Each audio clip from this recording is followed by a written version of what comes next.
Lisa, she is the news reporter for the World Journal, which is the daily Atlanta newspaper. And so she's the current news reporter. So Lisa, thank you for coming. They are the one broadcast this seminar for us. Then we also have Michael and Jenny from atlanta168.com. Michael has probably the most pictures of Chinese parties. That guy has tons of the parties because he goes to all the events. And his Atlanta 168 is probably the most visited website in the Chinese community. So Michael and Jenny, thank you all for coming. And also I want to thank you, my Mountain Dew board member, for coming over. Lee, Peter, they sit in the back, and Alan and Sandy, Chris, Tom. So I want to thank you for coming. Then of course I want to thank the parents for coming, but I also want to thank you.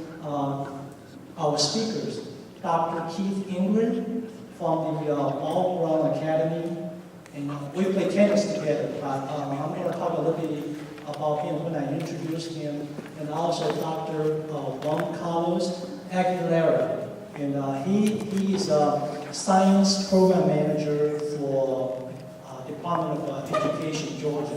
So his goal is to make Georgia very strong in STEM. So by the way, I want to ask the young children, do you guys know what the STEM stands for? STEM, S-T-E-M. Want to take a try? Oh, yes. Science, technology, engineering, math. Very good, very good. Sorry, I don't have a gift for you, but I got it. oh, please you have. She volunteered to answer. Yes. In fact, I talked with her mother. Her mother working for Georgia State University, and so her daughter is actually going to apply our Young Achiever Award this year. I think she's a senior. So It'll be a stylist party. Congratulations. Thanks. Stylist. Thank you, Keith. I appreciate it. And the reason I think we are here is because I ran into the stand back in January, and I was amazed all the information I got. Because when I came to this country from Taiwan in 1975, I was 17 years old.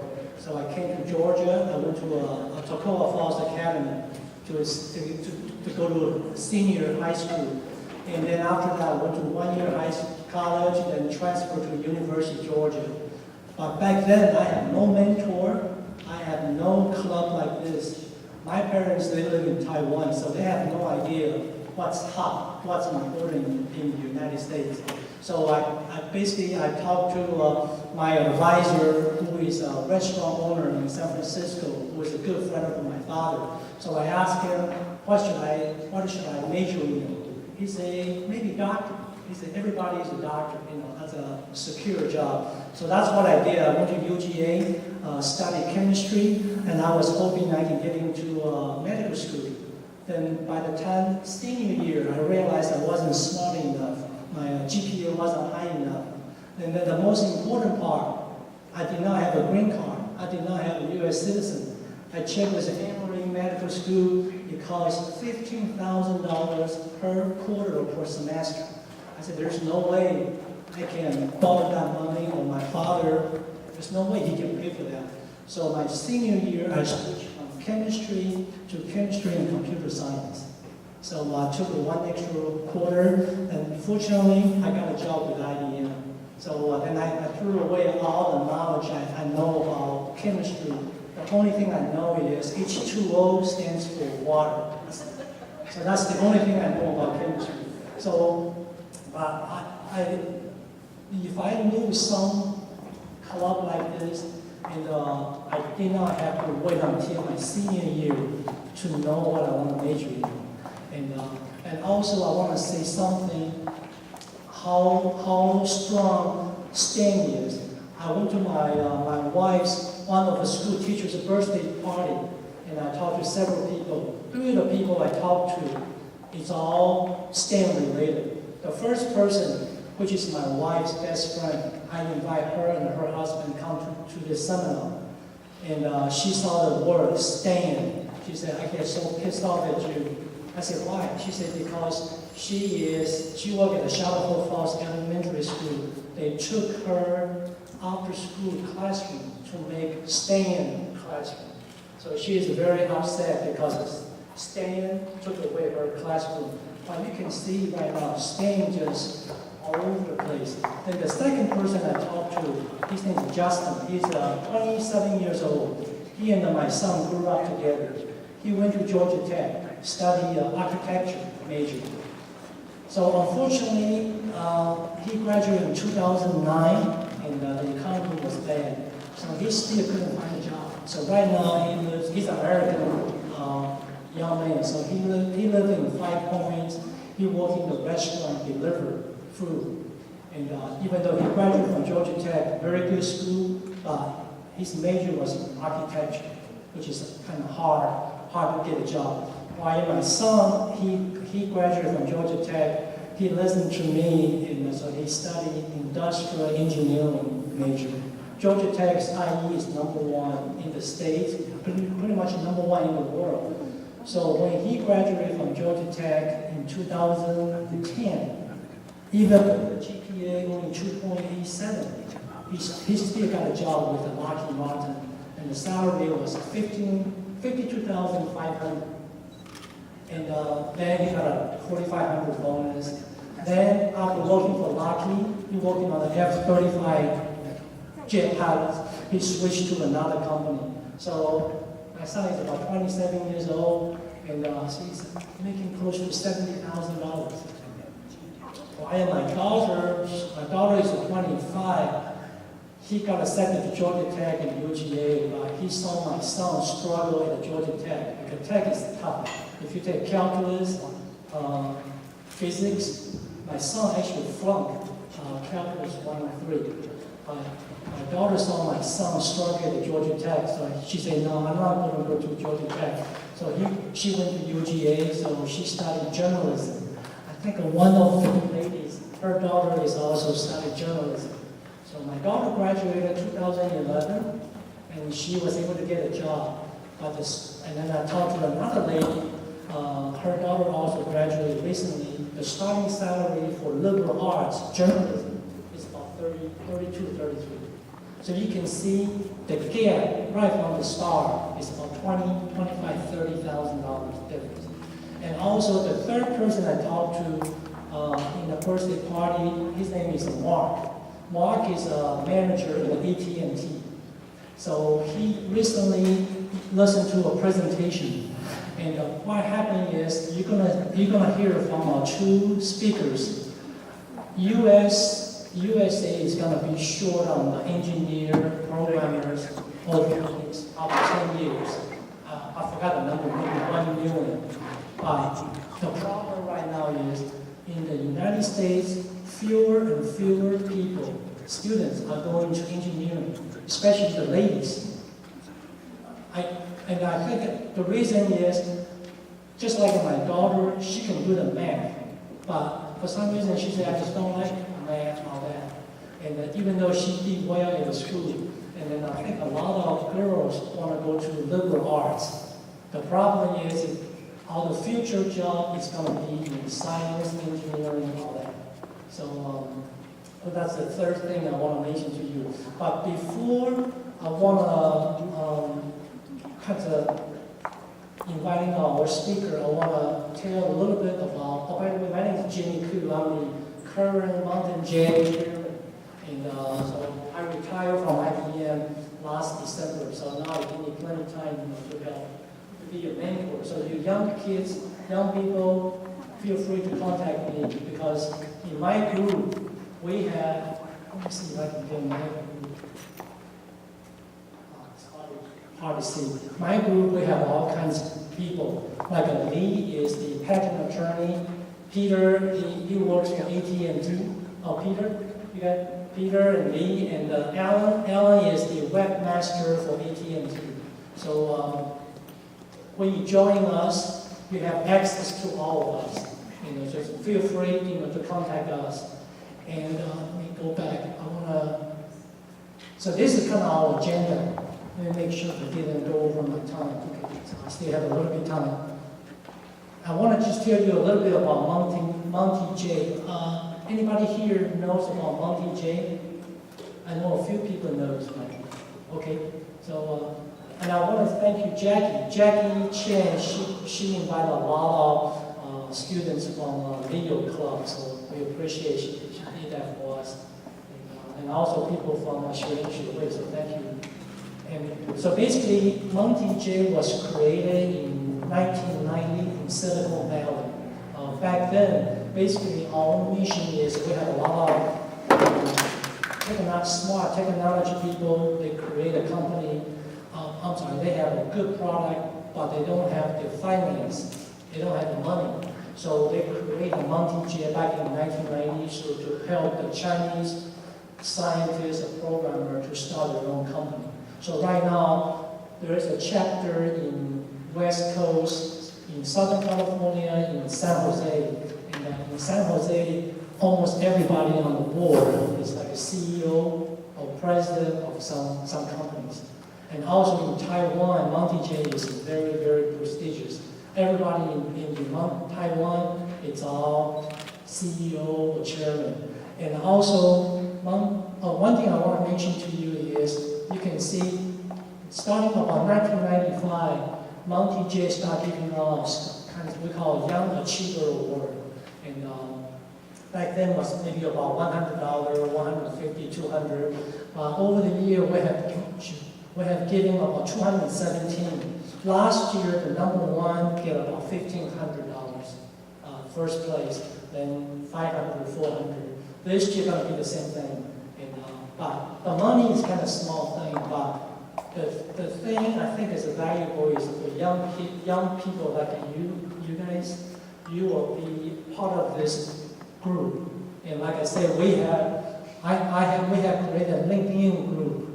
And so you have access to talk to all these people. We have Kai Shi, who is the CEO of Hot Sauce Technology, and Dr. Sui Wang, who owns Color Imaging. So, and all those people are there to help you. If you want a mentor or ask for advice, they can help you.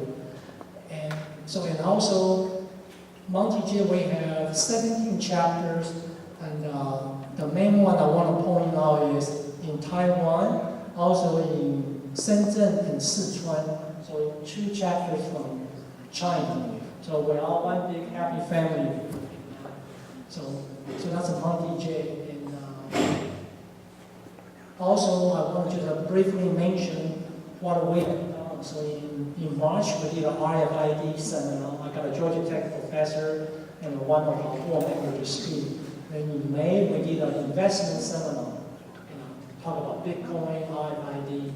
Anybody invest in Bitcoin? Nobody? I actually bought 1 share of Bitcoin. Cost me $450 because I just heard from the Overstock.com, who are the online shopper. Starting September 1st, they're going to be accepting Bitcoin all over the world.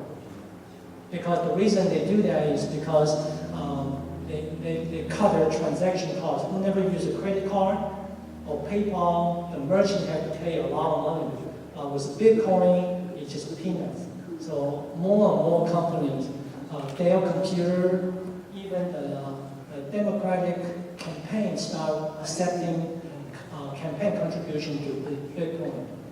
And then today is our STEM seminar. Then in October, I'm trying to get a film industry because Georgia right now, so many Hollywood people coming over here. In fact, before McPherson and Perry Tyler just bought for McPherson 33 acres. He's going to set up 16 studios. The reason why it's important for us is the film industry, they hire a lot of this scientific the graphic imaging, mathematics people. So I'm going to try to have somebody come over. And then, this is the one I know a lot of your kids are going to apply, is junior and senior. Please remember the September 21st is the deadline. And then this year you can send a hard copy or soft copy or email. And also you can, no, I'm sorry, that's what I want to put there. Then our annual conference is November 15. We have already set up that day. It's going to be at Hilton, Atlanta Northeast. And the keynote speaker this year will be Jim Waters, who is the Governor Deals. He appointed him to be the Georgia Ports Authority. As you know, Savannah is trying to deepen its port to become the second deepest in the U.S. And so he's the chairman, so he's going to be our keynote speaker. And I'm also going to invite several people, experienced people, to tell us how the Chinese American, we can get ahead. Because I worked for IBM for 25 years. I see very few Asian people are climbing the corporate ladders. But the Indians are just past at IBM. They have become VP, director, all that. And that's something I'm trying to learn from my Indian friends. But that's something I want to get into, have those people tell you. Besides being smart, there's a soft skill you gotta have to get ahead in the corporate. So I'm gonna have several speakers to come share with us how you can get ahead in the corporate, not just being a programmer or scientist. You make the people rich. If you can keep climbing, if you become just like a Pepsi chairman is an Indian lady, Microsoft CEO is Indian guy, and so they are just climbing the ladder. And so hopefully our next generation can move up as well.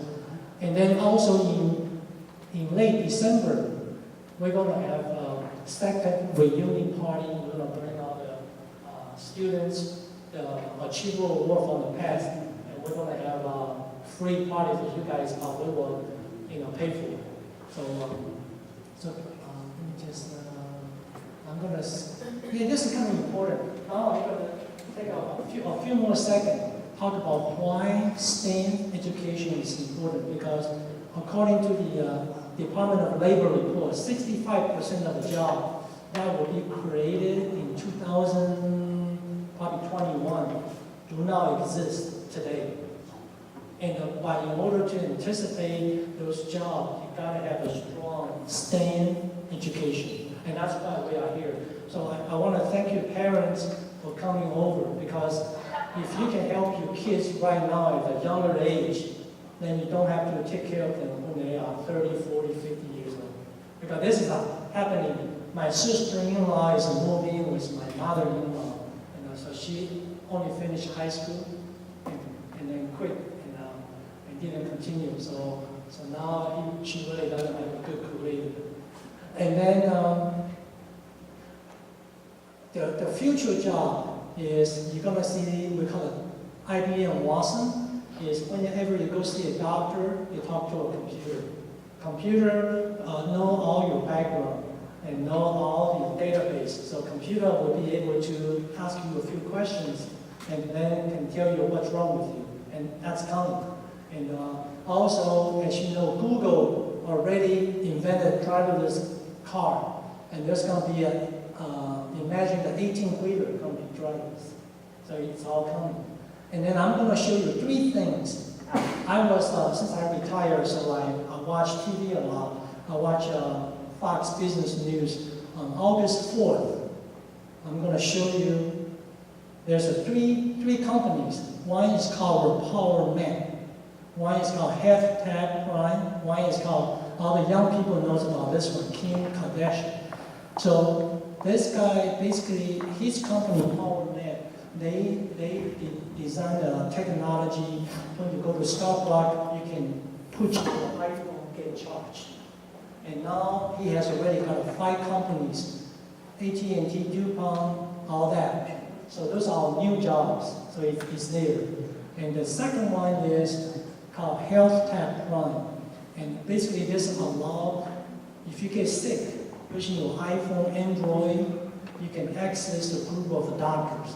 And by asking a few questions, and they know what's wrong with you, and they can give you a prescription on that. So that's our new job. And then it costs people $99 per month for family. So you can see how this is a new job. And this is the one I think all the young people are interested in. Kim Kardashian, she has an application. She's making $700,000 per day. All she does is helping young people how to dress successfully, what kind of purse you should have, what kind of hairstyle, and all that. And she's making, and people are crazy enough, to pay her $700,000 a day. It's amazing. But see, those jobs wasn't there before. So you can see just in one day, if you look at the date, August 4th, just in one day I saw 3 things. And it was a new job. You're going to see more and more. So that's why I'm so glad the parents brought the kids, because otherwise you're going to be like me, the senior year, junior year, you're trying to decide what you want to do when you grow up. So thank you for coming. So the first presenter I want to present is Dr. Juan Carlos Aguilera. He is a science program manager for the Department of Education from Georgia. So basically his mission is to kind of push or preach the STEM, how important STEM is. And so without further ado, let's give Dr. Aguilera.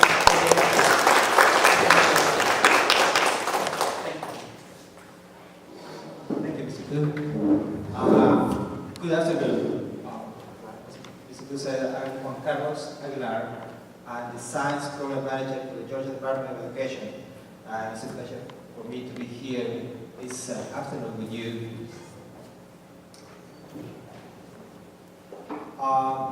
My talk will be centered about education and what are we doing here in Georgia to move forward the STEM agenda. Let me emphasize that in Georgia we have focused on STEM and knowing there are different ways in our states in which this is approached. There is something that's called STEAM, in which there is a combination of science, engineering, technology, mathematics, and arts. There are different acronyms that are used. But in Georgia, we have focused our attention on STEM for the reasons that Mr. Cook has stated before. The importance of STEM and the need that we know will exist in the future of jobs that are related to STEM, that some of those we may not even know at this time that will be needed. So let me define what STEM is for Georgia. This is the way that we talk about STEM in Georgia. When we talk about STEM in the education process, we look for a program that is defined as an integrated curriculum. By integrated curriculum, what I mean is the way that these subjects, mathematics, engineering, science, and technology are taught in the school. So what are the teachers doing to take these ideas of STEM and put it in front of the students? That's what the integrated curriculum is. That curriculum is driven by problem solving, by discovering, by exploring, and is basically a student-centered. What that means is that curriculum looks very different from what I'm doing to you right now. The idea is not for a teacher to stand in front of the classroom and lecture or regurgitate or tell stories about the subjects. The idea is to present a problem, a simple problem like the one, for example, Kim Kardashian has put in there, how kids will have to dress in order to go to school, and ask the students to come up with a solution to that problem, and analyze the pros and cons of that solution, and present it to the class to the peers, to the parents, and see that solution has any merit. That is what is meant by this idea of what is STEM in Georgia. As I said before, we are looking for STEM in the fields of science, engineering, technology, but we are looking for those activities that begin in the first grade and sometimes before that and go forward in the education process. So we're looking for an integrated approach that goes from kindergarten all the way to seniors in high school. That is what we're looking for when we're looking at that idea of STEM education in Georgia. Now, STEM, as I said before, is a lot of things and means a lot of things for a lot of people. There is the core STEM ideas, those subjects of areas that are in engineering, that are in the life sciences, in the physical science, in computer, and in mathematics. That's the core STEM. That is what, when this initiative was put forward about 12, 14, 15 years ago, that was the core idea that we have in mind. And the reason was because it was realized by Congress and by the President that the United States needed people in these fields. Most of the people that were doing the work is like you, Mr. Cohen, and some of you. We were not born here. We came from other countries. And there is a security issue with some of those fields. So there was a realization that we needed to have American-born citizens in these fields, and there were not as many. So that was the first clue that the need for what we call the core STEM. Eventually, this idea of STEM was expanded into the healthcare system. So the healthcare sciences were incorporated into the STEM world. And now we have other areas that also consider STEM by certain groups or organizations. So when they look for what type of jobs are available, and they define what type of jobs are related to STEM, we have to be careful about what they are including in those jobs. Because there are other areas of STEM, like architecture, like social science, psychology, that are also now being pulled in as something that is related to STEM. And I put down a lot of STEM teaching, because one of the things that has been very clear from the beginning of this process is that we do have a need for science teachers all over the United States, especially in the areas of physics and chemistry. There is some number, I would say a good number of teachers in the area of life sciences. But when we go and look for science teachers in the areas of physical science, physical chemistry, we found ourselves in big problems trying to identify those people. So that is also in there. All this information comes from the U.S. Department of Education. It's basically not mine, and it is recent. It's August 2012. So why do we need STEM education? As Mr. Koo said before, there is a demand for workers in STEM occupations is increasing at every education level. From people that has just a bachelor's degree coming out of high school, to people that goes to university and gets a master's, to people that gets further ahead and go into a doctoral program. There is a level of need at all these levels. By 2018, it's expected that about 200,000 doctors and 400,000 engineers will be needed in the workforce. And we know that there are 3 unemployed people for every 1 non-unemployed, non-STEM job. So let me rephrase that. If you get a degree that is outside the STEM field, your chances of getting a job out of the college is 1 in 3. It's 32%. If you get a degree from a STEM field, your chances of getting a job out when you graduate from college is 66%, 200. So there's a big difference if you get a job, a degree in a STEM area, than if there is no, if your degree is in other areas that is not STEM. So is there an advantage in Georgia in STEM education? This is information that just came up from the Triangle Coalition. The Triangle Coalition is an organization of about 155 different groups, business, college and universities, school systems, some non-profit groups.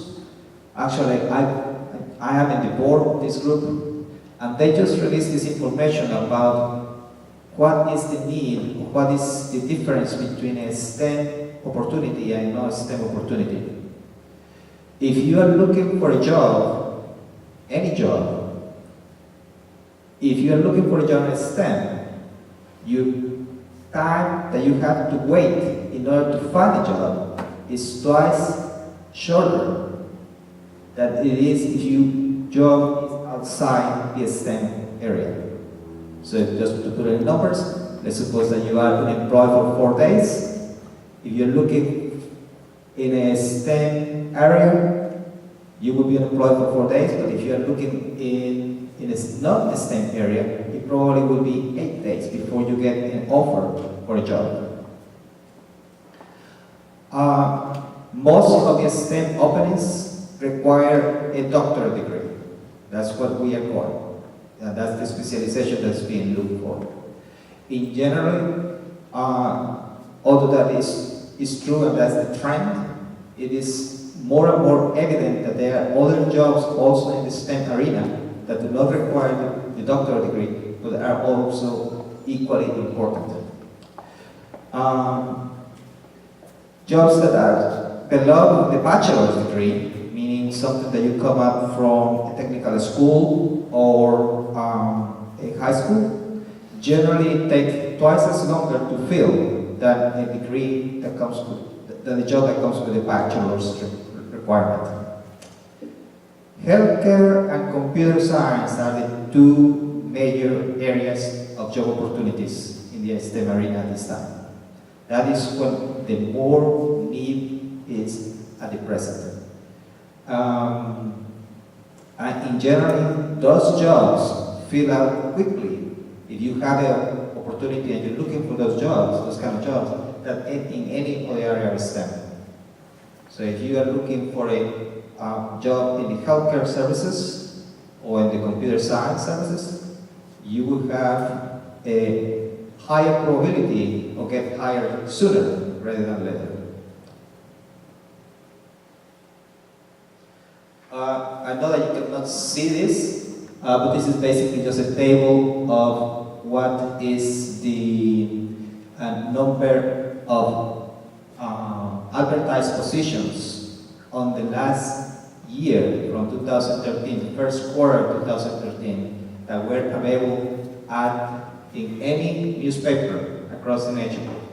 So this group kind of look at all the advertised positions and look at the things that are there. Let me just point out to the one at the bottom that says all STEM openings. There were about 148,000 STEM openings out of a number of STEM ads for positions that are close to 1,100,000 something.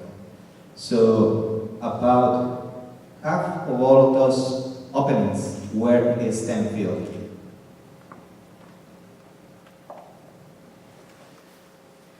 This is, and again, it's probably not big enough for everyone to see, but this is a representation of the number of jobs that are available for different areas in the STEM fields and the initial enter salary of those people.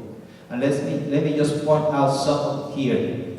If you're looking at the health and technology, let me just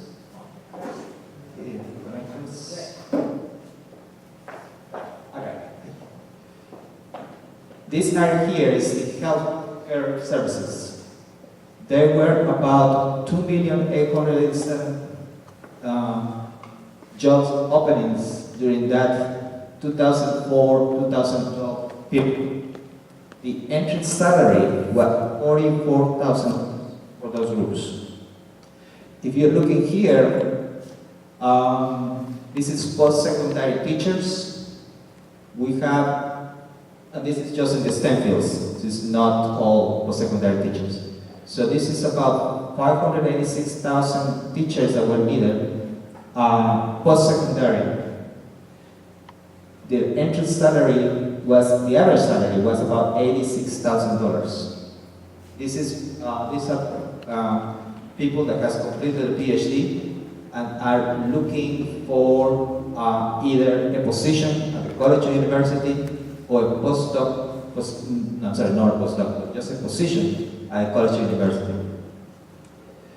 We're here engineering technicians and drafters. These are people that come up from technical colleges. They are basically 2-year institutions. There were about 676,000 jobs that were available at that time, and the entry salary was about $53,000. We have about here science technicians, again, a 2-year career. There were about $334,000 openings available at that time, and about $45,000 was the entry salary for those people. Now, the reason that they're in this area is because there is a decrease in pay and jobs in this area. If some of you know anything about supply and demand, that's because we have a great number of supply here, and the demand is going down. The area over here is areas in which we have a need, jobs are being added.